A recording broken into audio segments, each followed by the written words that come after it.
All right, so we're walking the dogs like we do. This is Monday before the Sandhagen Font card, and coming up for the Luque RDA card, I'm really thinking of doing something completely different now. Nobody knows what I'm gonna do. Matt's away on vacation, so I'm gonna have a hard time trying to plan this, but the idea is you're gonna get a full day of me making previews while I hook up the kayaks and go kayaking. And that's gonna be the video. The entire Luque RDA video is gonna be that. So I'm gonna have to plan for it. I'm gonna have to get the cameras. I'm gonna have to get the mounts. I'm gonna have to do editing that we've never done. And yeah, I think it's gonna be pretty fun. Chuck, what do you think? I don't think Chuck cares. And I don't think Yoda cares. Chuck? Chuck. Kayaking? Good boy. Matt doesn't know what he's missing out on. It's a real shame he chose Europe over the lakes and rivers of New Brunswick. This week, MMA meets the water, trading the office for the kayak and the computer for a GoPro. So as they always say, let's get into it. So you're probably sitting there watching thinking, well, why kayaking? What would you need for MMA and kayaking? Well, of course, you need your kayak to start. You need to be safe. You got to have your life jacket. And then, of course, you got to have your paddle. And as you can see, you know, I used to be somebody that was fond of eye black. And I mean, it's supposed to be a really nice weekend. So why not rock a little bit of the eye black? And then I had to sit there and ask myself, is eye black the right choice? So then I had to rack my brain and I figured, let's go to the source and ask about the whole eye black, not eye black controversy. So I'm going to have eye black on in the kayak. I think it's a good look. But what's the best look that I've ever had? Eye black and riding the pines at Eastern Canadian Championships in Quebec, or early 2000s highlights like Joey Fatone? I think the highlights, but are we forgetting the flippy hair and the little dirt stash? The people don't need to know about that. That's all right. So awesome that she could kind of bring out some of the pictures of Fight Night pics past. But when you look at it, I mean, listen, that kid that had home done highlights back in the early 2000s, he never thought that he would be the Blundstones type. He never thought that he would be the Subaru type, let alone the kayak type, let alone the type that has dogs. Something that we kind of refer to here as a granola. And son of a bitch, that kid became a granola. All right, we have a lot to cover. It's UFC Fight Night, Luque versus RDA. Let's get into it. And just like that, we're back with Fight Night picks, getting set for UFC Fight Night, Luque versus Dos Anjos. As always, one half of your host and duo, Craig Allen, Twitter and Instagram at Craig Allen FNP. And this will be the 78th card from the UFC's Apex. And when we look at a card like this, I mean, listen, Vicente Luque is a 10th ranked welterweight, and he's coming off a big time. And this is a first time knockout loss to Jeff Neal. He was out for a very long time. Nolan King over there doing the darn thing with MMA Junkie, saying that, yeah, or at least talking to Nevada State Athletic Commission head Jeff Mullen, and the fact that he had to really clear a lot of different protocols. There was a brain bleed in there, and he's taking on the former lightweight champ RDA, ranked number 9 in this division. And oh yeah, by the way, the surroundings might look a little bit different. We're kayaking this week and doing things a little bit crazy. It was supposed to be sunny. The rain's on the way, and you might see that behind me if I paddle a little bit this way. But overall, I mean, a suspension of 1 year for Vicente Luque, coming back into action. And for RDA's last time out, he beat now middleweight Brian Bam Bam Barberena, big time second round submission win. We have a couple of debuts coming up this weekend. You're going to know one of them quite a bit. I mean, it is 23-year-old phenom Luana Santos. She's going to be taking on a really tough test in her UFC debut. And we also have the debut of Dana White's looking for a fight. It is Isaac Dulgarian, the Midwest Choppa. We got quite a few sophomore showings. I mean, Marcus McGhee, not Humphreys McGhee, not me and Bobby McGhee, but we have Marcus McGhee. He's coming out there. And you also have Jaqueline Amorim, the former LFA champ. She's going to be making that big time, second time out, and she's got a tough test ahead of her. We got a lot of fights. There's boats everywhere. We got a lot to talk about. You're not going to want to miss any bit of the action. Keep it locked in with Fight Night Picks. We always say, let's get into it.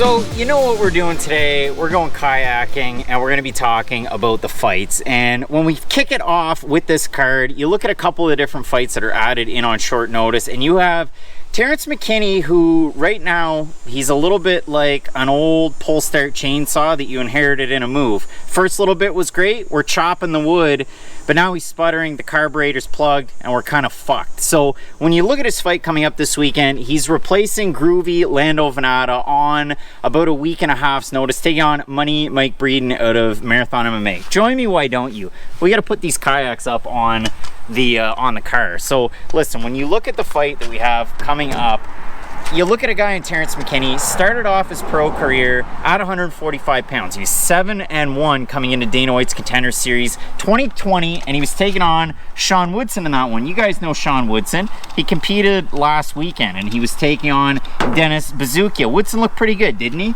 Well, if you remember that fight that we had where Terrance McKinney, he's taking on Woodson. First round, fairly competitive. A lot of really good grappling by McKinney. Second round seems to be going McKinney's way. He gets clipped by a couple of shots. He panics for a takedown. He gets back up. He eats that knee. And what's the main takeaway from that? It's a loss against a really good level of competition in Woodson.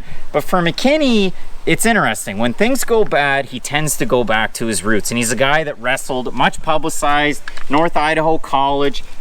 He was an All-American when he was wrestling. He obviously had the near-death experience. That's been much documented as well. But if you look at it for Terrance McKinney, when it goes bad, like against Gabriel Bonfim, he's going out there, he's initiating some of the wrestling, he gets submitted. His last time out, he took that fight, and that was against Nazem Sadikov, where McKinney was a pretty big underdog in that one. Sadikov looked pretty darn good. McKinney had a little bit of early success, and then after a bit of time, it was Sadikov taking over. Sadikov gets the win and gets the submission. So we do know quite a bit about Terrance McKinney, and when I say he's like the old buzzsaw, I mean, that guy can get it done. We've seen him get it done. The crazy fight against Drew Dober, the slip of the kick against Faraz Ziam, where, listen, I mean, it looked like it was going to be all McKinney right there. And then you have, I mean, you know, a giant win over Ziam against Drew Dober. It just doesn't go his way. But we've had some crazy performances so far out of him. And so if you look at McKinney, 117,000 Instagram followers. And just last week, he was in Salt Lake City. He was getting ready with Kevin Holland, which has got to be a little bit awkward because Holland beats Michael Chiesa. Terrance McKinney used to train at Sick Jitsu, or a little bit around Sick Jitsu with Michael Chiesa. So a little bit weird there. But when we kind of turn the tables and you look at Mike Breeden, who was originally scheduled for this fight, like Mike Breeden's getting ready for groovy Lando Venata. You're going to get some of that wrestling. You're also going to get some of the striking. And just like Lando Venata, Terrance McKinney's kind of had the same career. Things haven't necessarily gone his way. He's had some wild fights. And yeah, it just seems like things get away from him in some of these big opportunities. But for Breeden, he got a shot on Dana White's Contender Series as well. And he was taking on a really good level competition. It was a Canadian, Anthony Romero. Look at this. So when you're taking on Anthony Romero, what do you necessarily have to do? You have to avoid the wrestling. And what was Mike Breeden not able to do? Avoid some of the wrestling. Breeden has some more fights on the regional scene. We're talking the Furies and the like. He had some LFA experience as well. But when Breeden comes into the UFC, similar kind of situation to what McKinney's doing this weekend. It was on about 10 days notice. He was taking on Alexander the Great Hernandez. Breeden gets finished early in the first round. So his next time out, he takes on a bit of a tough test, a little bit more of an unknown, the karate man who likes to wrestle. It's Natan Levy. And what everybody remembers is Breeden loses that fight. 29-28 across the board. But what you're going to forget is where Levy wrestled in the first, Levy wrestled in the second, and the third, James Krause gave Mr. Breeden quite a bit of a pump up. And I know that's a little bit of a bad word. Again, Breeden's one of those guys that used to train out of Glory. Now he's out of Marathon MMA with Trey Ogden. You saw a big win there a couple of weeks ago. Miranda Maverick getting the win over Priscilla Cachoeira, everybody's favorite. But Mike Breeden got amped up, went out there, had himself a good third round, but he loses that fight. And it's one of those ones where Breeden's been out for a really long time, looking for a first win since 2021. He's been doing a lot of training. He actually was in the corner of one of his teammates, Zach Scoggin, here at FAC 20. You had him, you had Trey Ogden. So you do like to see that out of Mike Breeden. Always staying active. He's still around the sport. listen, there's motorcycles having fun in the background. We're just doing the damn thing. But when you look at a fight like this, I mean, Breeden's an interesting guy, kind of like Jorgen Castro. 3-4 as an amateur, 10-5 as a pro, all kinds of finishes.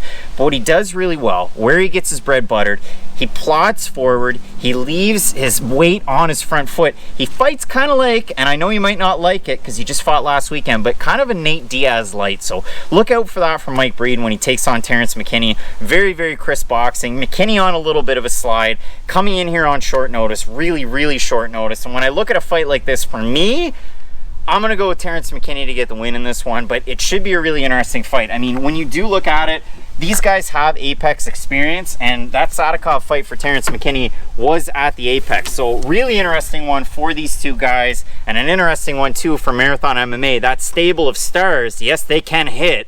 They're starting to gain a little bit of traction. Should be a really good fight. We got some great ones on this card. Main event, Luque taking on RDA. You're not going to want to miss it. Keep it locked in with Fight Night Picks. We always say, let's get into it.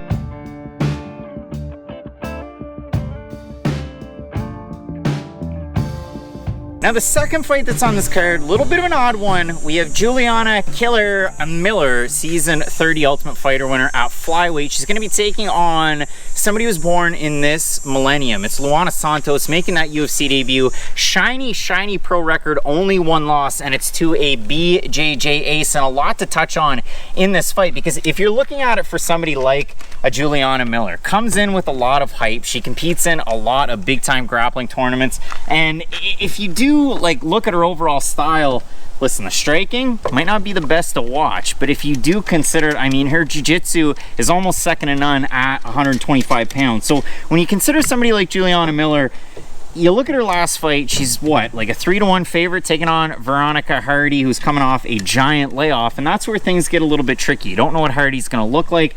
We were kind of all over that fight, and it was really a bit of a strange one for Juliana Miller. Couldn't get any of the striking going, couldn't get the submissions going, and you know, you kind of look at it, you feel like Carl Cheffers. You're just throwing every single flag up there for somebody like Miller and vice versa for Hardy. So Miller doesn't get it done in that one. People lost every single bit of stock that they had in Miller, and we've had Ultimate Fighter winners recently, like not like Forrest Griffin, Stephan Bonner, not even like Neil Magny or Chiesa.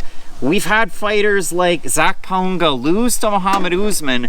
Usman comes into the UFC, it's kind of been so-so. Paunga's been so-so. Brogy the Bear, we're going to talk about her later on in her fight with Iasmin Lucindo. Lucindo up at the top of this card. But when you look at it for somebody like Miller, it just, the game hasn't necessarily progressed. She's done a great job, Excite Fight commentator. She's also commentated with XMMA. So it's good to see her kind of branching out that way, but we just haven't really seen that big progression in her game so far. So for Miller, trying to branch out and get ready for a fight like this, like you go all the way back to 2021, she had a combat jiu-jitsu win down in Mexico over Montserrat Rendon, and she's about to make her UFC debut coming up in the not so distant future, up a weight class against Tamiris Vidal. So what have we seen out of Juliana Miller in camp? We see her training with Melissa Amaya, that's an undefeated fighter over with Combate, and we've also seen the fact that she's been getting ready with some big time names. Brought in Matt's favorite fighter, Cindy Dandois, for this part of the camp. So interesting pictures out there on Instagram for sure. But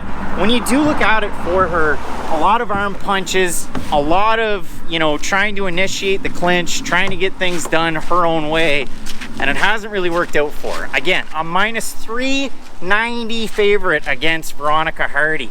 And when you look at a fight like this against Santos undefeated as an amateur over with SFT. She was 3-0 over there. She becomes a pro. She's not really beating the greatest level of competition. So then you have to think, is she like a Tainara Lisboa, who was accomplished at Muay Thai, came in against Jessica Rose Clark as an underdog, not a good level of competition in MMA, lit the world on fire? Or is she one of those fighters like maybe an AJ Dobson that's on this card who didn't beat a good level of competition and it hasn't really worked out for him in the UFC? We'll see that, but for Santos, you do like the fact that the striking is very good. And she does leave herself out there to get countered. That is one thing that I'll say. Throws really good kicks, has a nice Thai stance, but the hands will drop a little bit for Santos. She is a judo black belt, and it's weird because in certain fights they say she's a blue belt in jiu-jitsu, in others they say she's a black belt in jiu-jitsu.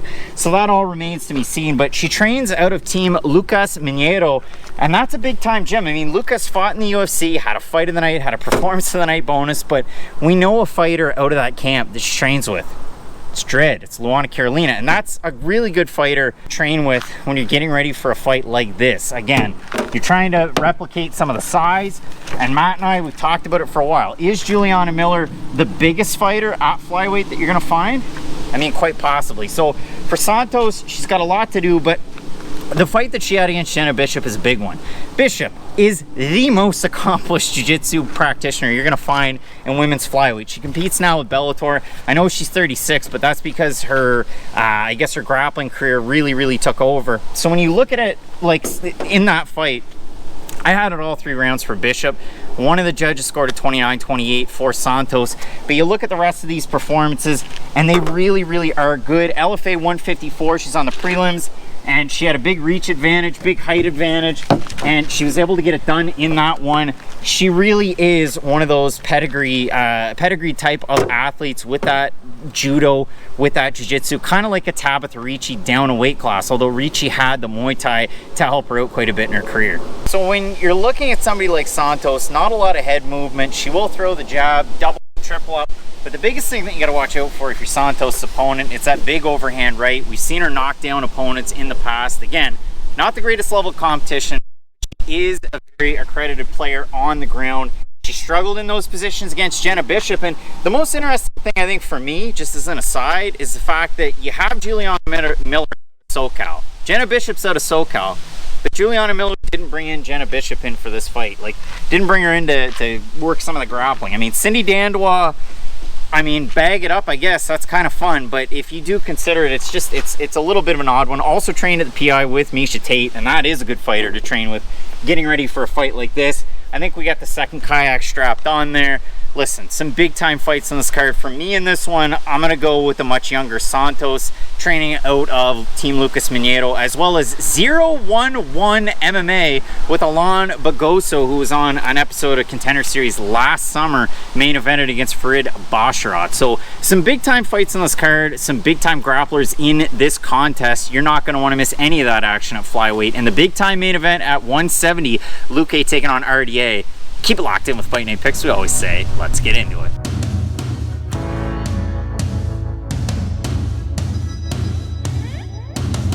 So now we're on our way to the kayaking, which means it's a great time to chat about a big time fight. We have the return of the XFL champ, Montserrat Conejo Ruiz. She's going to be taking on the former LFA champ, Jaqueline Amorim. And for Amorim, made that UFC debut, came in with a full head of steam, undefeated as an amateur, undefeated as a pro, and you're taking on a Sam Hughes. And we knew it was going to be one hit, one kill jiu-jitsu. We knew how good Amorim was, just like Jenna Bishop, who took on Santos in the last fight. But when you're talking about somebody like Jaqueline Amorim, I know you guys, you're going to want to hear a little bit from Matt Allen. He's missing. He's on his European vacation. They can make a National Lampoons about Matt Allen at this point.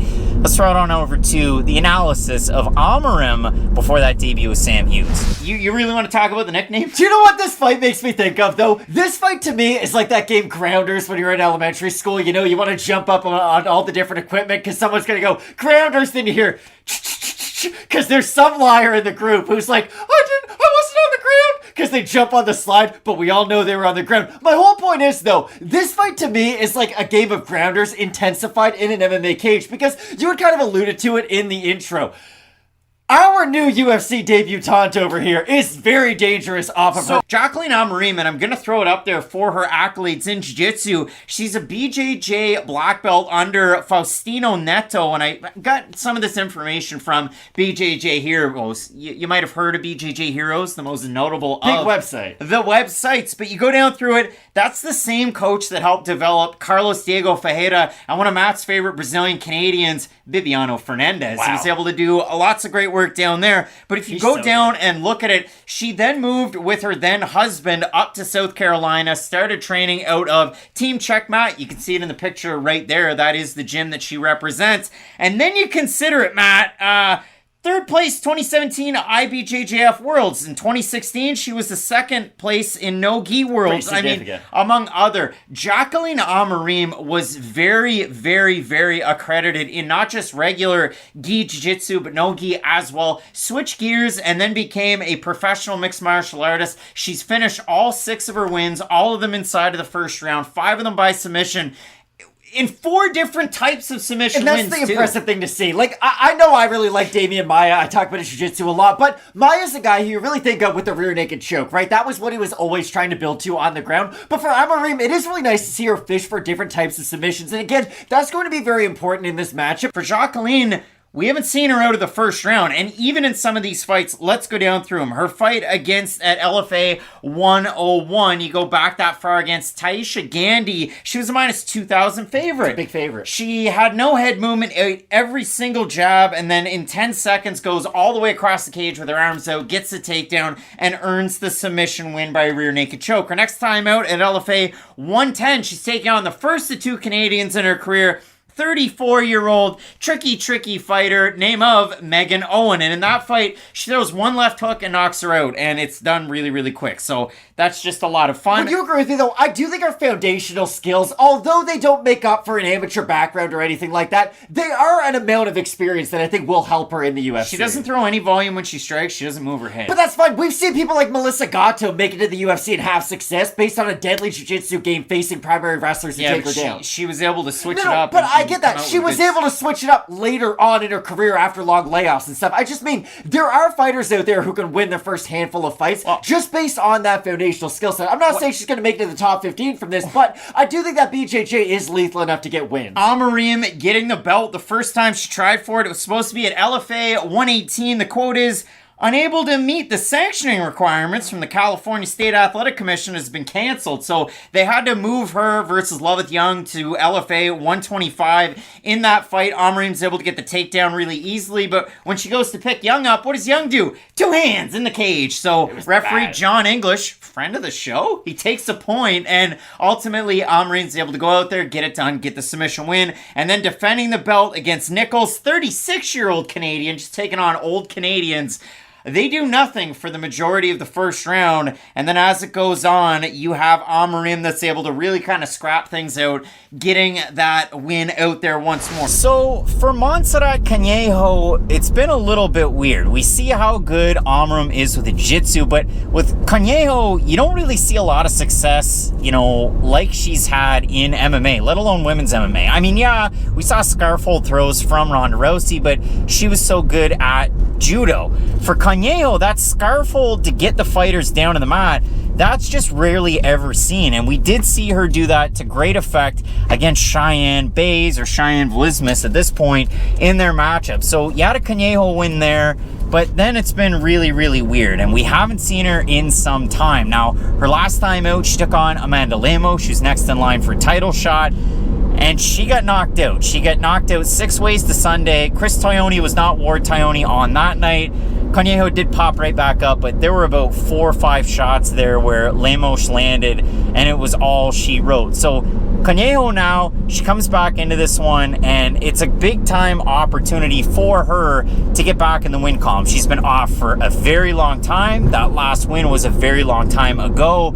And for Conejo, what you like to see is she's been working in the gym. She's been at Entram Gym in Tijuana. She's been a little bit at King's MMA in California. So good to see her still working around the gyms. But, you know, she is a pressure fighter. A 7-time national wrestling champ is Conejo. And again, she was a plus 400 against Lemos. She wasn't necessarily thought of as somebody who's going to win that matchup there. So when you do look at this one, Amorim with the jiu-jitsu, Conejo with a little bit of that wrestling. I'd really like to see who you guys are feeling in this matchup, because it's definitely not an easy one for Conejo, where I think she's a better striker than Amorim. Amorim's somebody that leaves her head on the center line, a little bit like an Amanda Hebos, where it's all pressure, boom, we're into the clinch, boom, we're into some of that wrestling. We'll see if Amorim's able to have that advantage, because as we said, that 1 round cardio, it does get tested quite a bit in fights like these. So it's going to be a really, really tough one for either fighter.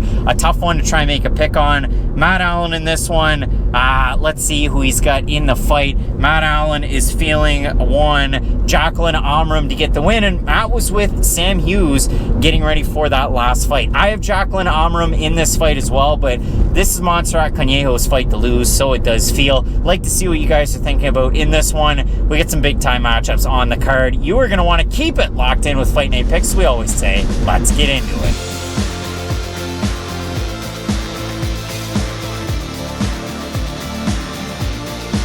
Coming up this weekend, heavyweights on the cusp of the top 15. A couple guys that competed on Dana White's Contender Series not that long ago. We have the former Octagon heavyweight champ, Martin Badis Buday, representing Slovakia. Back-to-back weeks for Slovakia. You had Ludwig Klein getting that big win last weekend against Ignacio Bahamondes. And moving it forward, Buday is going to be taking on Michigan's own Scorpion Fighting Systems. We're talking about Josh Parisian. When it goes well for Josh Parisian, the wrestling works itself out. You remember his performance bonus when he took on Alain Baudot. He got lit up in the first round, and then in the second round, he rallied back. He utilized that wrestling, and he had a big-time advantage there. And both of these guys, some of the bigger guys you're going to find at heavyweight. Buday's a little bit like Derek Lewis. We're cutting down to make the 266 or the 265. Josh Parisian, a bigger guy as well. But if you look at it, I mean, Buday was an Octagon champ before Octagon was cool. Way back when One Championship was getting their shine with the World MMA Awards, and listen, getting at least a nomination for Promotion of the Year. But this year, Octagon taking that top-ish slot. Might not win it against the KSWs and the UFCs and the PFLs of the world, but awesome to see that for Octagon. And when Buday was getting it done there, he had a little bit of a finish against Kamil Minda. He was losing the first round handily, getting outboxed. And then in the second round, it was like when Alexander Emelianenko took on Eddie Bankson. That kind of phantom jab. Minda falls down. That's the end of the fight. So Buday moves it forward. He gets on to Contender Series 2021, and he's taking on Lorenzo Hood. And in that one, it was a slobber knocker. It was sloppy. They were just going at it, throwing absolute hammers. But Buday pressures it forward. He ends up landing a big-time shot up against the fence. He ends up getting the finish. So Buday gets the win there. And so far in the UFC, he's undefeated. And he's looked really, really good if you only look at his record on paper. Think about the fights that he's had. Chris Barnett, in that one, they're going back and forth. We're having a rip-roaring good time. Buday's pressuring the action. It seems like Chris Barnett is pretty injured in that one, and his corner sends him out for the third round. So Buday lands a knee up against the fence. Barnett drops, and then there's a lot of illegal shots at the back of the head. And referee Dan Miragliotta doesn't take a point. So we go to a technical decision, and all three judges score at 30-27 for Buday. He then goes into a fight against Łukasz Drewski. In that one, 11 had it 29-28 for Drewski on MMA decisions. There was some 30-27s, and one scored the fight for Buday. Ultimately, Buday gets a split decision win. He got completely outstruck in that fight, and he wasn't successful with the takedowns. He wasn't successful with a lot of his clinch work, and that's a weird one because we've seen Drewski even struggle big time against Carl Williams, who's a good wrestler in his own right. So Buday carries it forward. His last time out against Jake Collier, gets outstruck in the first round, and then that brawn that he has wins him the second and the third. So when you look at this fight, both guys are actually net negative strikers in their UFC careers. And for Buday, it's a lot of box to pressure forward, some really heavy leg kicks when he does decide to land them. And if he has a lot of success, it's not really the greatest fight to watch when you're watching a Martin Buday fight. When you look at a guy like Josh Parisian, again, when he's having success, he's winning with his grappling. When he's losing fights, he's struggling in the grappling. You go back to Parisian's last fight against Jamal Pogues, gives up 5 takedowns in that one. You look at the wins that he has. I already mentioned the Baudot fight. You look at the loss. He's taking on Don'Tale Mayes, and he's getting a cup to the mouth. It was a little inappropriate, but you did have that big-time I don't know, slam a jam, a humpa rumpa there from Lord Kong, Don Tail Mace. So when you consider a fight like this, I mean, it could go either way, but to me, I just feel like Martin Buday's got a little bit more in terms of those finished product skills that could get him a win. I mean, Josh Parisian's a guy, fought in Contender Series a couple of times, had that spinning shot against Greg Rebello that got him a win, but that wasn't good enough. They wanted him on the Ultimate Fighter. He is ultimately an interesting fighter, but again, for me, I'm going to go with Buday in this one, and I know Matt's in agreement on this one. So both of us going with Slovakia's Martin Buday, and now I think it's about time to carry these kayaks into the water.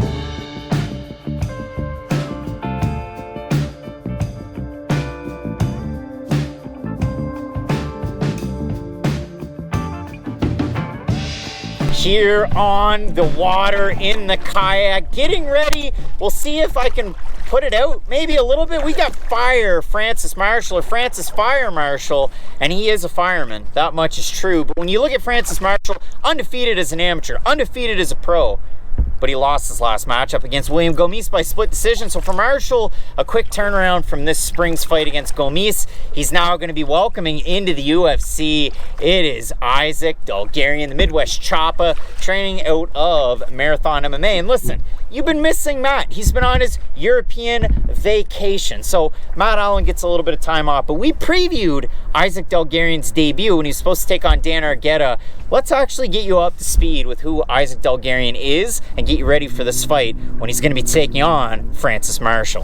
And a welcome to the UFC. It's the rookie debut of the Midwest Choppa, Isaac Dulgarian, the former FAC champion, taking on Francis Marshall. But for Isaac Dulgarian, if you do look at it throughout his overall tenure, both as a pro and as an amateur, he's putting a very, very slick and sneaky record out there, and he is undefeated. 4-0 as an amateur, 5-0 as a pro. All of these fights with KC Fighting Alliance and FAC. You're going to know that promotion for sure. And he's also competed for the majority of his career out of Glory MMA and Fitness. Now, throw it out there, the tweet from Alex Behunin. And if you do look at it, there's a lot of guys that have been training out of Glory MMA and Fitness, but for reasons that we've all seen out there on the Twitter sphere, they're all training out of Factory X Muay Thai. So an interesting mix there for Dulgarian. But coming into this matchup, Matt, what a lot of people might not realize is, although this is Isaac Dulgarian's UFC debut, he is a 2012 Freestyle National not champion, but participant. You can find him on Flow Wrestling there. He also spent time at Notre Dame College, and he kind of bounced around with his collegiate and university wrestling career. The one thing I do like out of Dulgarian, I will say, yes, he does have good wrestling. I do like the way he can hide some of his strikes with his wrestling, and what I do like about him is he'll square up sometimes on the feet, but it doesn't seem unintentional. It's not like I'm getting overexcited and that's why I'm doing this. It's just a good level of footwork for a guy who's only his age, and that's the thing. He's 5-0 at 26 years old. Like, I genuinely believe Dulgarian's going to have a decent UFC career where we could see him get better from time in and time out, because he does have a good foundational skill set. And is he a Nelk Boys athlete? Do we know that at all? Because he was on Dana White's Looking for a Fight his last time out. He beats TJ Britton. He wins the belt over there, the featherweight strap. And if you do look at it, that was supposed to be the card that Nelk was going to sign a fighter. And then Dulgarian did an interview with Nelk with OG Shawnee Mack, getting slapped by Nate Diaz, and it's not really clear. So I don't know if he's a Nelk Boys guy or not, but regardless out of that, for Dulgarian, not a good level of competition at all. 12-8 is the combined opponent record as a pro, and Britton was 7-2, so you can kind of do your little subtraction there. You can see that it's not all that good, and even then, Britton was 39 years old in the matchup. Now, all of his wins are by first round finish, and if you do look at it, I wrote down fast, powerful grappling, and he's the type of guy that he's going to get into mount very, very quickly, and then you make your mistake. You either get grounded, pounded out, or you give your back and he submits you. Isaac Dulgarian, for what it's worth, bad level competition, beating guys the way that you should, but the way that Dulgarian fights, and you're going to find it, Nick Fiore's very, very similar that we're going to see on this card. They cinch things up very, very quickly on the ground. I like the fighter that Dulgarian is. So Isaac Dulgarian, pretty good fighter, a lot of really early first round finishes. Francis Marshall for this one.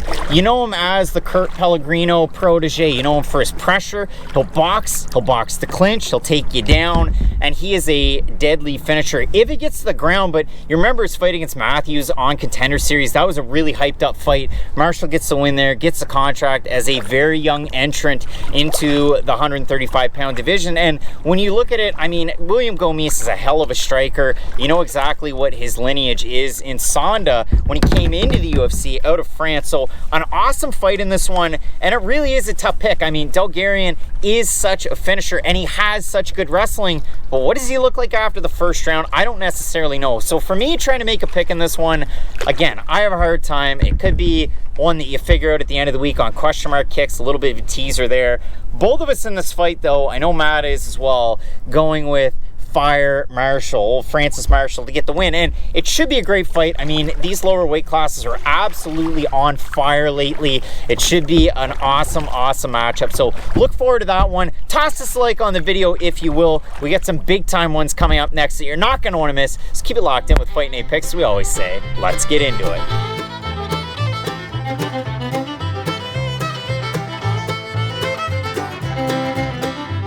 This weekend's But Why fight coming up at 135 pounds. We have JP Buys, a man who's been knocked out not once, not twice, not 3 times. He's been knocked down 8 times in his last 3 fights. And JP Buys is going to be taking on Marcus McGhee. Now, if you do consider it for JP Buys, his last win was back in 2020 on Contender Series over now 10-9 Jacob Silva. And what got JP Buys to the dance? You might be asking yourself that. Why would I even consider him in this fight?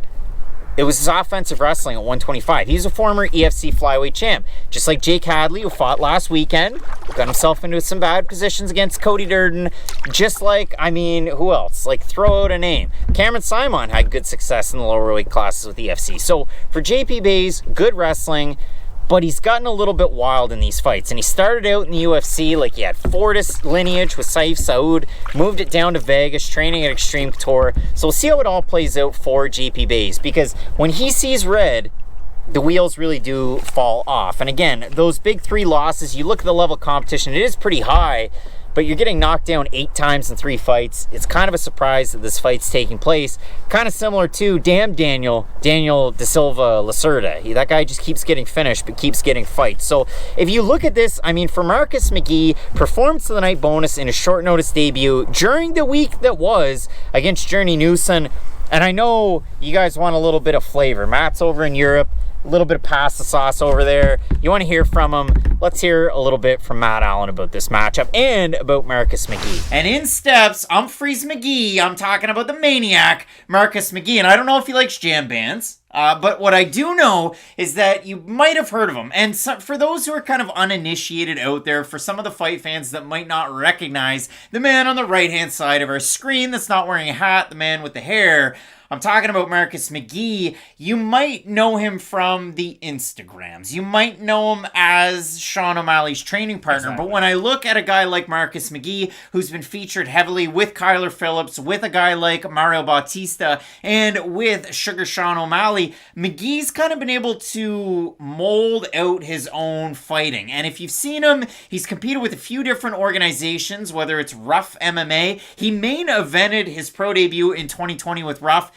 Valentine's Day Massacre was the name of the show. He main evented that one. Ruff had a couple of road to 1, and that's 1 championship cards. After that, he got a couple of wins there. Those are kind of co-promoted, spearheaded a little bit by Rich Franklin. And then if you look at it, LFA, he also fought with Cajuns versus Cowboys, or Cowboys versus Cajuns. We talked about that promotion recently where Aaron Phillips had competed with them, and that was his step into the UFC, and a couple of bouts with the LFA. But when you look at a guy like Marcus McGhee, obviously he's going to have a height advantage. He's going to have a reach advantage using those metrics that we've seen from the LFA. Now, it should be noted that this is a catchweight bout of 140 pounds because McGhee is in on Wednesday night getting set for the fight that's on Saturday. But Matt, when we look at this fight, I mean, where McGhee has struggled, and just in that one loss to Nascimento, a.k.a.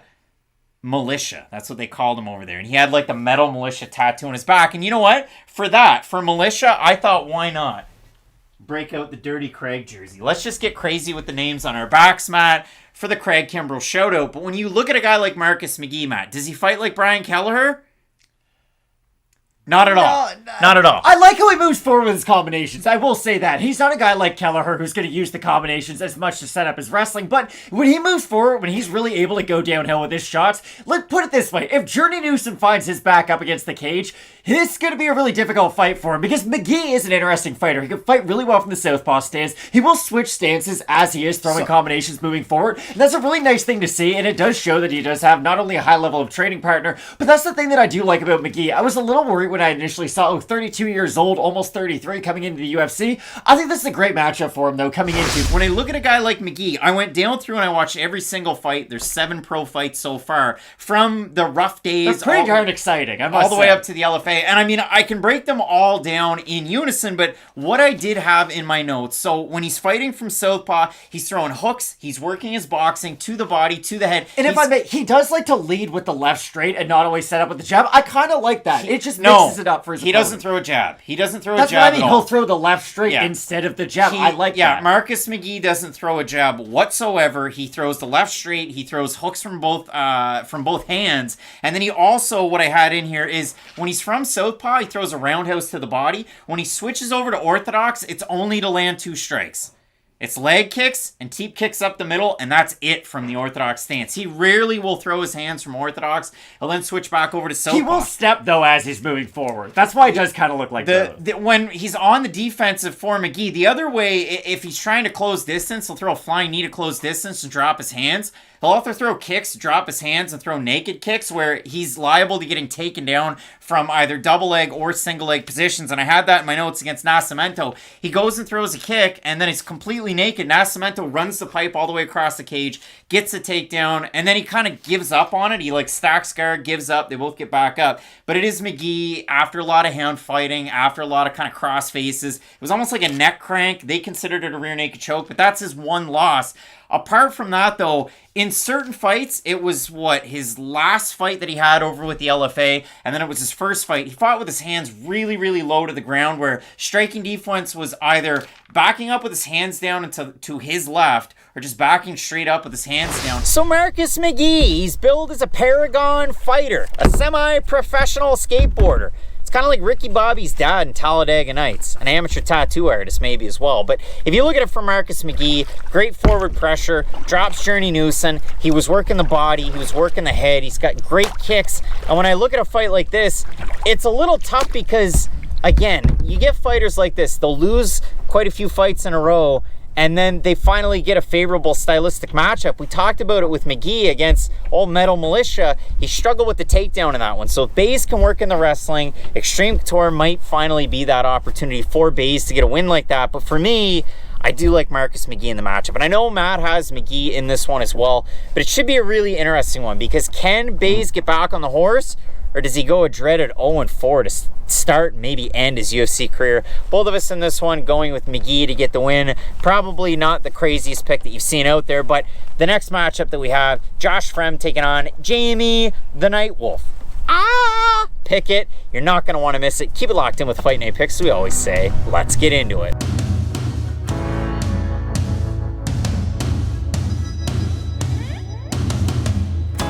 Middleweight action on Saturday for its 1, 2, 3 strikes you're in. 3 fights you're in, I guess. For Jamie Pickett, the Nightwolf, the first 2 times unsuccessful against Charles Byrd and Puna Soriano, but his 3rd time out, took on Jonathan Pati, hit him with a Super Saiyan combo. There's about 40 shots in that one, and Pickett ends up into the UFC. Now, it's been a little bit of a stinker of a run so far. 2-5, the overall record in the UFC for the Nightwolf. Jamie Pickett, his last time out, was there a cup shot? I don't know, but he did take on Bo Nickel, main card of a pay-per-view, so hopefully he was compensated for his troubles.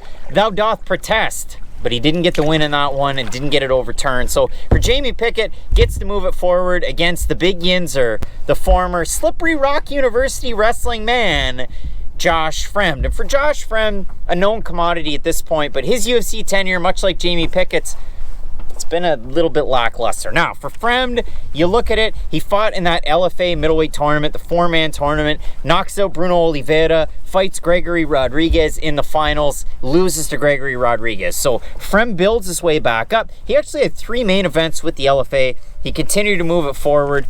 And then you have Fremd, his last time out, finally getting a win. And for Fremd, I mean, you look at it so far, you look at the career numbers, and let's break it down a little bit. I mean, 31% takedown defense in the UFC. He defended 3 of 11 Fluffy Hernandez takedowns. That's not good. He then went out there, defended 1 of 4 Tresean Gore takedowns. That's not good. That was one of those pop his head off guillotines, and I'll talk about one later on in the card, but he did get finished in that one. So he defends everything from Hernandez in terms of submissions, loses a decision there, but he can't defend a lot of the takedowns. He struggled with Tresean Gore, and you're gonna go, well, Craig, you're telling me this guy's a wrestler, but he struggles with grappling? It does happen sometimes. So his last time out, takes on SD Dumas. He is a pretty big underdog. He defends the Dumas takedown. He gets it down. He gets a big time win over Dumas. So riding pretty high. And I listened to an interview that Fremd did with James Lynch. I listened to one that he did with JHK as well. And he said that, and that was, Sports Keto with James Lynch. And he said that this is the last fight on his deal. So he's got to make something happen. He trains with an all-star stable, a great cast at Factory X, headlined by last weekend's big time winner, first round finish. I mean, who was it? It was Dustin Jacoby. So he trains with Jacoby, Anthony Smith, Cody Brundage. The list goes on and on about the bigger guys that train at Factory X. So a big opportunity for Fremd, a guy that can strike long from the outside, but throws kind of less than ideal volume, and we won't talk about it by the numbers, but he does throw less than ideal volume in his fights. And when you look at a guy like Jamie Pickett, 13-9 the overall record, 9 wins by knockout, 4 by decision, 5 first-round finishes. But you look at a guy like Jamie Pickett and you go, geez, what's the knockdown ratio? 1-4 to 4 against. That's not very good. 3.16 significant strikes landed per minute to 4.23 received, and it hasn't been all that great. He's been performance bonus as Jamie Pickett by Bo Nickel, performance bonused by Kyle Daukaus as well. That was a big first round finish loss. So for him, if you look at it for Pickett, he trains out of a nice gym. I mean, Jim O, John Salter's there, Joe Selecki, a lot of big time grapplers. Port City Performance, yeah, that's a gym that he's trained out of for long spurts in his career. A North Carolina guy, and we'll see if Jamie Pickett can bring it back together in this matchup. But for me, and I know for Matt as well, both of us in this fight going with Josh Fremd. I got some good motion going. We got some clear skies right now, enjoying a day out on the water, kayaking, motorcycles off in the distance, everybody having a good time. Some big time fights on this card, including that welterweight marquee. You've got RDA taking on Vicente Luque. You're not going to want to miss any of it. Keep locked in with Fight Night Picks. We always say, let's get into it.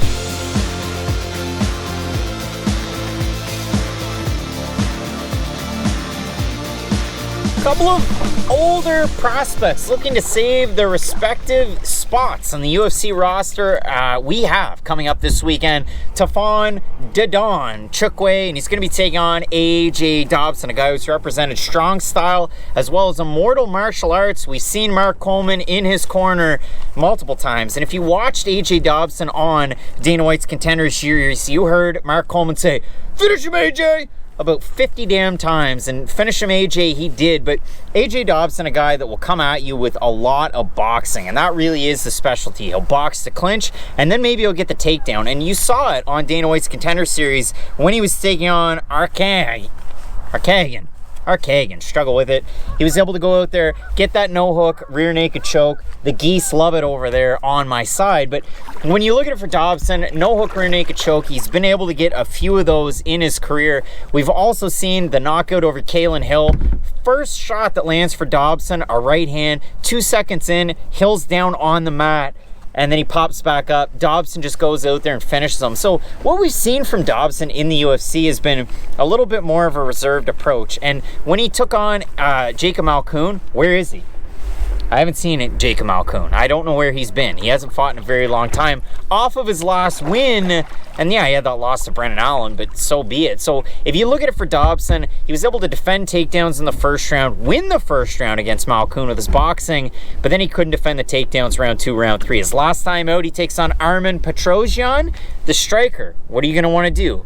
take him down. What does he try and do? Take him down. And he gets 3, but Petrosian popped right back up and he was able to strike on the outside. And Dobson couldn't figure out his boxing to make it competitive on the inside. So it'll be interesting to see how Dobson makes out in this one, because I could see him having a little bit of a wrestling advantage against Nchukwi. But Nchukwi's a really interesting guy, because you got to consider it. You can't forget it. Nchukwi was 3-0 as an amateur. He had a great Muay Thai career as well.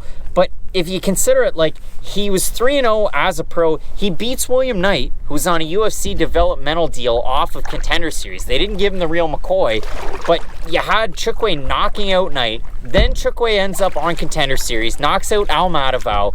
Then he comes into the UFC and he gets a big time win. He drops a fight against Jun Young Park, the Iron Turtle, who's on the cusp of the rankings.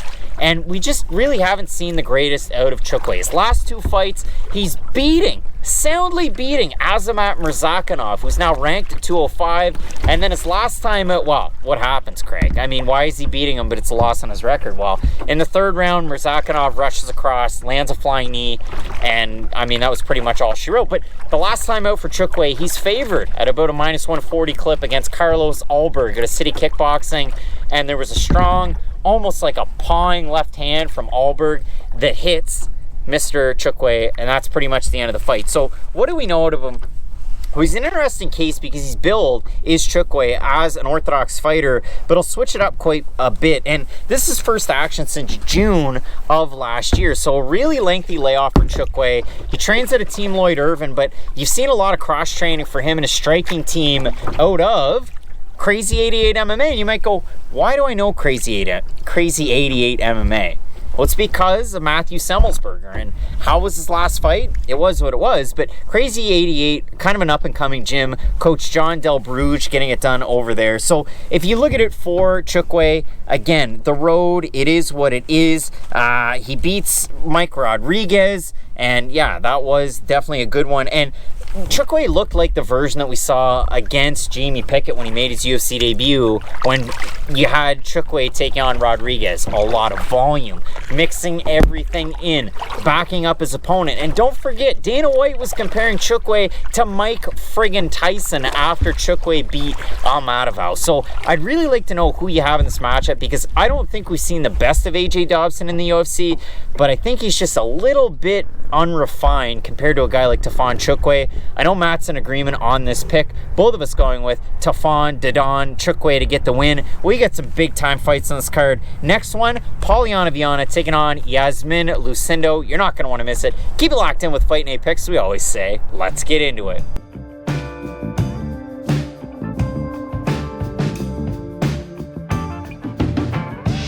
And it's a women's strawweight showcase just outside of the top 15 coming up this weekend. We have Brazilian powerhouse Iasmin Lucindo, that short pit stop at flyweight, her last time out. She's taking on Instagram Thirst Trap, an absolute winner chicken dinner, Polyana Viana. And I have my wife doing the intros to these, or at least filming on the other side of the camera, not on the GoPro. She's wondering why I'm saying Instagram Thirst Trap for Polyana Viana.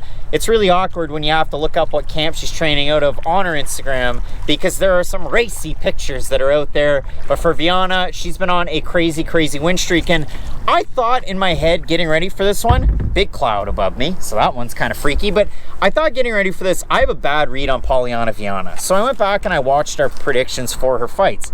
I picked her to beat Emily Whitmire. I picked Mallory Martin to beat Viana. I picked Tabitha Ricci to beat Viana, and then I picked Viana to beat Jinyu Fry. I'm actually 3-1 in picking fights for Polyana Viana of late. And she's a really tricky fighter because she will accept the ground for quite a while. Somebody's doing a, what do you call those? Somebody's doing a gender reveal behind us, so that's interesting. I'll try and float that into the picture. I don't know if we're going to be able to see it. Maybe my wife will film it. A lot of yellow, pink smoke going on in the background over there. All right, so gender reveal going on in the background. A lot of pink smoke out. That's interesting. That can't be good for the environment. But with Polyana Viana fights, she came onto the radar with Jungle Fights with a knockout win over Amanda Hebus. And I'll kind of overlay some pictures out of that fight. But she's interesting because she can strike. We've seen that. She can grapple. We've seen that. wrestling isn't really at the forefront of her game, so she struggles with the takedown defense, but it's almost by design, like Mackenzie Dern. And when she's in full guard, she can really open up her submissions. You saw that against Mallory Martin. You've seen that throughout the career of Polyana Viana. But when she accepts the bottom position, like she did against Tabitha Ricci, it didn't really work out all that well for her. So if you do consider it for Viana, I mean, 13 wins, 13 by finish, 5 by knockout, 8 by submission, and 12 of those 13 wins by finish, well, all of them for Viana, 8 of them in the first round. So it'll be interesting to see, 12 of them in the first round. It'll be interesting to see what we get out of Viana in this one. The good full guard, but we haven't seen her since November of last year when she beat Jinyu Fry. 722,000 Instagram followers for Polyana Viana. So again, hopefully my wife over there, she understands a little bit more of that Polyana Viana game. But when you look at a fight like this, for Iasmin Lucindo, she's kind of billed as, or she was put in a main card spot in Lucindo's UFC debut. That was against the former Combate champ, Iasmin Jauregui.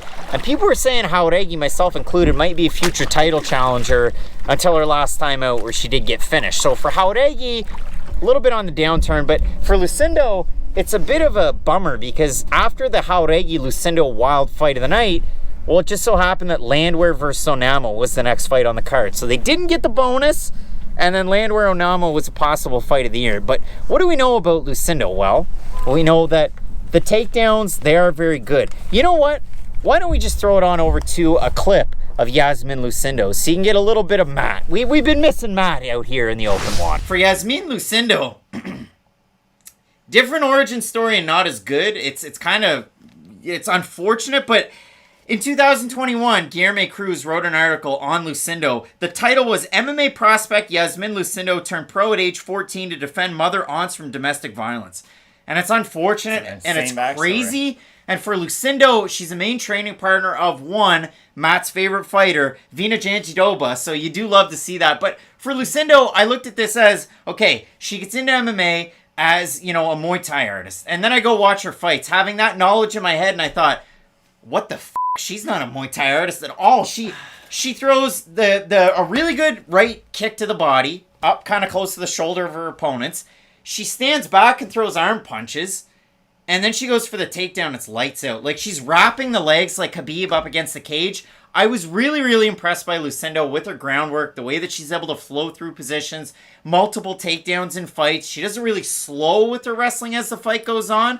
Her striking gets more labored for sure. But I really did like what I saw. And oh, by the way, she's only 20 years old too. And that's my big issue with Lucindo. It's not necessarily about her game right now. It's her age and her experience factor at this level. Like, Song Yadong is one of the few fighters I can think of who came in when he was 20 years old. And we still know who he is right now. Like, you guys probably know who Sage Northcutt is. But you've never watched him fight in a UFC octagon. My only, kind of zig to zag where you're going with this, she did beat old Sarah Froda down on the regional scene. I did like that. And her last win over Rhea, over with, what was it? She looked good in her last one, I will give you. And that was a fighter that had to win on Dana White's Contender Series as well. But Sarah Flota's a fighter who missed weight in the UFC and did not look great at all. So I will agree with you. Lucinda did look good in her last matchup. I think Lucindo has a ground advantage over, and it's going to be weird. I think she has a ground advantage at strawweight over a lot of different fighters. I think she's going to make it really interesting. And in this matchup, I think she has a distinct advantage because Iasmin Jauregui was getting ready for a fight against Estela Nunes. The fight was called off July 14th. Carlos Contreras-Legaspi tweeted that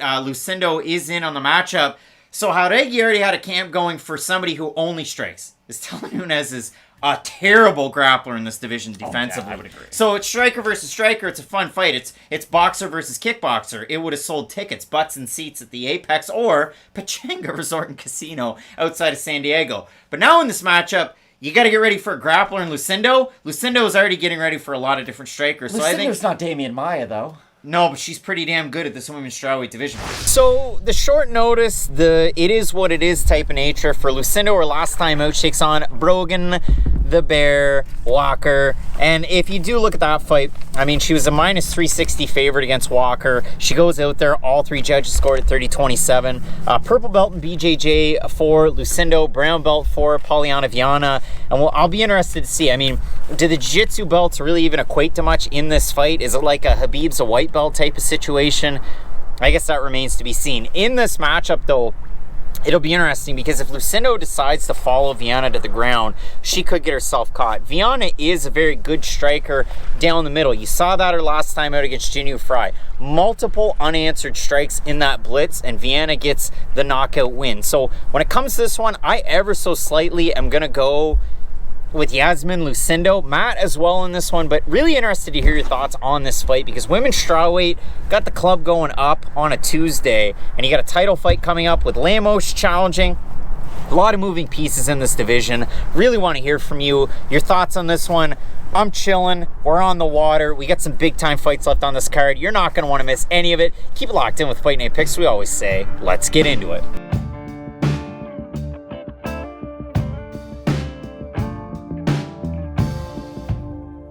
The wind, the waves, it is wavy right now. Listen, it's getting dark. It looks like it's gonna rain. I'm out here on the kayak. I'm talking fights with you folks here with Fight Night Picks. As always, Craig Allen at Craig Allen FNP. And when we look at our next fight, this one at light heavyweight. It's a light heavyweight debut of Kyle's brother. It's Chris Daukaus. A couple of main events to his name in the UFC. And he's taking on the Ultimate Fighter finalist. Wasn't successful.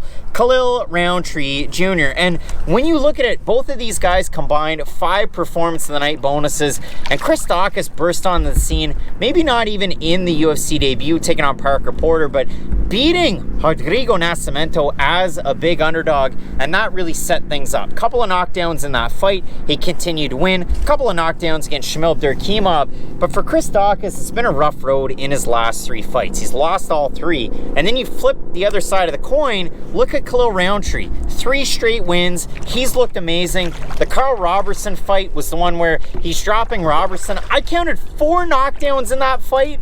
UFC, I think, only credited him with maybe 2 of them, but if you watch that one, that's a performance bonus. The soccer kicks, it was crazy. But for Rountree, his last time out, he takes on Dustin Jacoby, and he won a very controversial split decision in that one. And that's the trouble with Carl Robertson. And that is the trouble, I guess, with Khalil Rountree Jr. as well. What version of Rountree do we ultimately get? Because for Rountree, it can be all or nothing, or it can be the reserved version with a little bit of volume striking, like we saw with Khalil when he took on Jacoby and when he took on Marcin Prachnio. And if you look at it overall for both of these guys, you consider it for Rountree. 3 wins in a row. The Bukauskas oblique kick, he looked like his mean self. The fight against Robertson was great, performance bonus. I mean, opens it up with a big time. The first round was a dogfight. And then in the second round, it was a left cross, it was a right hook, it was a knee, and then it was another hook. Those are the 4 knockdowns that I counted. But the craziest part about it for me when I look at this fight is not just is this Daukaus' debut at light heavyweight, and he was a guy that would weigh in. It was 242.5 his last time out. You saw like mid 230s for him as well. So maybe the cut's not going to be too bad. For Tanner Boser, it took him 1 to get acclimatized. He lost D1 Kutsalaba. And then for Boser's last time out, he gets a win against Alexa Camera last weekend. But when you look at this one, I mean, for Daukaus, it's a lot of boxing. And this is the craziest thing that I counted for him. 7 UFC fights, 9 leg kicks for Daukaus. You see him in main events against Derek Lewis, against Curtis Blades. You see him wearing the headgear in training, sparring with brother Kyle. It's going to be interesting to see what version we get. Performance bonuses for Chris Daukaus against Nascimento, Oleinik, and Durkimov. A big-time fight in this one. And Matt and I split on the pick. I'm going to go with Carl Robertson to get the win because I think the leg kicks are a huge determining factor. I like the fact that Rountree is on this big win streak, and I like the fact that Rountree is a little bit more acclimatized at light heavyweight. So Matt going with Chris Daukaus in this one. Really like to get your thoughts on it. The wind is picking up. We have some big time fights in the card coming up this weekend. I mean, the main event, Luque taking on RDA. You're not going to want to miss any of it. Keep it locked in with Fight Night Picks, as we always say. Let's get into it.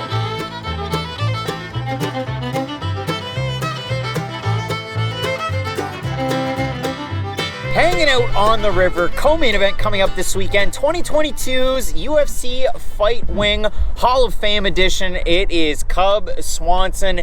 He's going to be taking on mean Hakeem Dowodu, the Canadian. As always, one half of your host duo, Craig Allen, Twitter and Instagram at Craig Allen FNP, or is it X? And why am I out here paddling on the lawn? Well, it's because when I did the Dowodu fight against Cub Swanson, the audio, it got crackly. And listen, I've got one of those big fuzzy socks over the mic, but things got a little bit weird. So listen, we're gonna paddle on the grass. We're gonna enjoy the sights, the sounds, maybe some airplanes, maybe there'll be some dogs or some cars. But what you do have to look forward to this weekend in a co-main event, not just the fact that you have a UFC Hall of Famer, but a guy that won 4 WEC Fight of the Night bonuses inside of the UFC, a performance bonus in a second to last fight against Darren Elkins. And if you go up and down through the lineup and you look at everything, 6 Fight of the Nights in the UFC for Cub Swanson, as well as that 2016 aforementioned Hall of Fame performance against Doo Ho Choi. We all remember how crazy and wild of a fight that was. But for Cub Swanson, if you just look at his last time out, takes on Jonathan Martinez, a guy on the cusp of the rankings. But that one was at bantamweight. That was Cub Swanson's first fight at bantamweight. And that's not really a move that you see a lot of 38-year-olds going for. But Swanson did it there, and it was a TKO due to leg kicks from Jonathan Martinez. And when you look at it for Hakeem Dawodu, trying to reverse his own fortunes, he was favored his last time out, a pretty darn big favorite against Juicy J, Juliana. And for Hakeem Dawodu, it didn't really go all that well. First of all, came in at 149.5. You hate to see it, but for Dawodu, it was what it was, and he tended to slow down throughout the performance. So we'll have to see how the weight cut affects Dawodu in this one. If you go find him on Instagram, he's looking pretty darn yoked up. So we'll see how he makes out in this fight. But the other point to kind of talk about here, for Cub Swanson, we know his protege, it's Daniel Argueta, and Argueta's become somewhat of a big deal at 135 pounds. I wonder if in this fight, again, you look at Instagram, for Cub Swanson, is the facial hair any indication of what we're going to get out of Swanson? Maybe I should have my life jacket buttoned up. I am, of course, on land on this one. But if you do look at this matchup, I mean, it's a big-time fight. For Hakeem Dawodu, he was all the flash and flare, undefeated coming into the UFC. He had that really early career win when he was 23 against 22-year-old Mike Malott. And that one, obviously, it still makes waves because you got a guy still competing at 145 versus a guy who's the talk of the town at 170. UFC 289 was definitely a big-time turning point for Mike Malott. He had the Canadian fans behind him. They were singing Sum 41. You love to see it. But for Dawodu, he has that early loss to Danny Henry, and then he's got to build it forward. And so he picks up a lot of wins by split decision, lose to Movsar Evlev with the wrestling, but his last time out, I mean, it was just a tough one against Julian Rosa. So we'll see how he's able to reverse his own fortunes in the matchup. You do consider it the spinning wheel kick was a performance bonus for Cub Swanson when he took on Darren Elkins. And when you look at this overall landscape of a division at 145, great opportunity for both of these men. But for me, it's not just the fight that Swanson had his last time out against Jonathan Martinez with the leg kicks, but you look at Hakeem Dawodu on the flip side, it is 13 leg kicks against his last opponent, Arosa. 29 against Mike Trezano in a win, 6 against Evlev in a loss, but you got to worry about the wrestling. 24 against Zubair Takugov in a win, 15 against Julio Arce, 11 against Yushinori Hori, 17 against Kyle Bochniak, and then 39 against Austin Arnett. When you have the leg kicks rocking from Hakeem Dawodu, the Muay Thai specialist, that's when things go extremely well for him. So when it does come down to this fight, I mean, the aging legend in Cub Swanson, I don't necessarily have him to get the win in this matchup. I know Matt is in agreement on this one. Both of us going with the Canadian. Hakeem Dawodu, really interested to see who we have in the fight. Again, we're paddling on land this week because the audio, it just did not turn out. Hopefully you can appreciate that.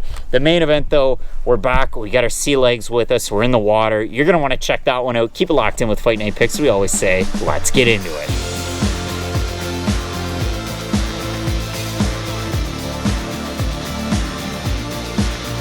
Just like that, we are back. UFC Vegas 78, headlined by Rafael dos Anjos taking on Vicente Luque. Luque ranked in the welterweight division number 10. In the lightweight division, somehow Dos Anjos ranked in the 9th spot. But this is a big time fight because for Luque, having to get the clearance to take this fight, it definitely took a lot. He's been away for a year, and that was his first knockout loss his last time out against Jeff Neal. A couple of losses in a row. He also lost in a main event, and that was a rematch against Bilal Muhammad. As always, one half of your hosting duo, Craig Allen. Twitter and Instagram at Craig Allen FNP. I guess it's X. and Instagram at Craig Allen FNP. Matt Allen is on vacation, so I'm out on the water, enjoying my time. Listen, the water, a good time to relax. Hopefully I don't lose my paddle. Always wearing my life jacket, keeping the sun out of my eyes with the eye black. My wife's filming for additional content on the sidelines, but this is a big time main event because speedboats, they are what they are. I'm gonna speed you up and get you ready for this fight. 23 co-main event and main event slots between these two guys. 4 of them for Luque, 19 of them for RDA. We know RDA as the former lightweight champ, but what you might not know is that he's number 1 all time in UFC history in cage time. 8 hours, 1 minute, and 49 seconds. Behind him, by 4 minutes and change, Max Holloway, who's got a big time main event coming up against the Korean Zombie in the not so distant future. And when we look at a fight like this between Luque and RDA, Luque is a great striker. Luque is a great grappler. So is RDA. For Dos Anjos, gets it done with his wrestling. You saw it for Dos Anjos last time out. He was taking on Brian Bam Bam Barberena. And in that one, well, A, Barberena's a middleweight now. But B, what does RDA have to do? Do what he did against Neil Magny. And in the first round of that fight, he nearly did just that. He had the arm triangle choke. It looked like it was locked in. He didn't ultimately get it. In the second round, Dos Anjos gets the win against Barberena by rear naked choke. He sunk it up against the cage, which is a tough spot to get it at the angle he was at.